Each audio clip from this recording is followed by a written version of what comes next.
Pada zaman dahulu, di negeri antah berantah, hiduplah sepasang suami istri yang sangat miskin karena disumpahi oleh Bantara Indra dan sangat dibenci orang. Setiap kali mereka mengemis di pasar dan kampung, mereka dipukuli dan diusir hingga ke hutan.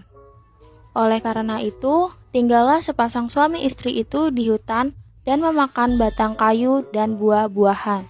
Setelah beberapa lama, istri si miskin hamil 3 bulan.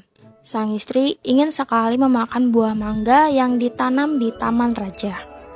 Si miskin pun terketuk hatinya karena dahulu ia di keindraan waktu menjadi raja, ia tidak ingin memiliki anak. Namun sekarang ia akan memiliki anak dan berkata, "Istriku, apakah kau ingin membunuhku? Apakah kamu tidak tahu tentang masa laluku?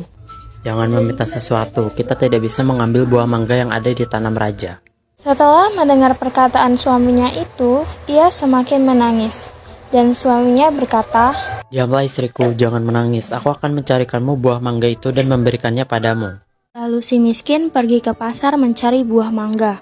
Setelah sampai di pedagang buah mangga, ia ragu untuk meminta buah mangga karena ia takut orang akan memukulinya. Pedagang pun bertanya, "Hai miskin, apa yang kamu inginkan?" "Jika Tuan mempunyai belas kasihan, berikanlah sebiji buah mangga yang sudah busuk, Tuan." Orang yang berada di pasar pun menjadi iba karena mendengar kata-kata si miskin itu.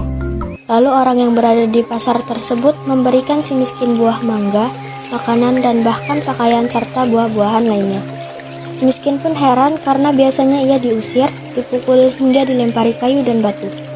Setelah ia berpikir seperti itu di dalam hatinya, ia pun pergi ke hutan untuk menemui istrinya. "Istriku, ini buah, makanan, dan pakaian dan beberapa buah-buahan." Kemudian istrinya menginjak-injak apa yang diperoleh si miskin tersebut sambil menceritakan apa yang terjadi. Istrinya pun menangis dan tidak mau makan jika buah mangga yang di taman raja dan berkata, "Biarkan saja aku mati." Miskin pun sangat terpukul melihat perbuatan istrinya. Kemudian ia pergi menghadap Maharaja Indradewa yang saat itu sedang mengadakan pertemuan raja. Lalu ia masuk ke dalam dan Baginda Raja pun berkata, "Apa yang kamu inginkan?" Si miskin pun menjawab sambil bersujud, "Tuanku, ampunilah hamba. Hamba datang ke sini ingin meminta buah mangga yang sudah jatuh, Tuanku." "Emang apa yang kamu mau lakukan dengan buah mangga itu?" "Untuk dimakan, Tuanku." "Tolong ambilkan setangkai buah mangga untuk si miskin itu." Kemudian diambilkanlah sebuah mangga tersebut untuk si miskin yang sedang sujud kepada Baginda Raja. Setelah itu, si miskin pun berjalan pulang ke rumahnya.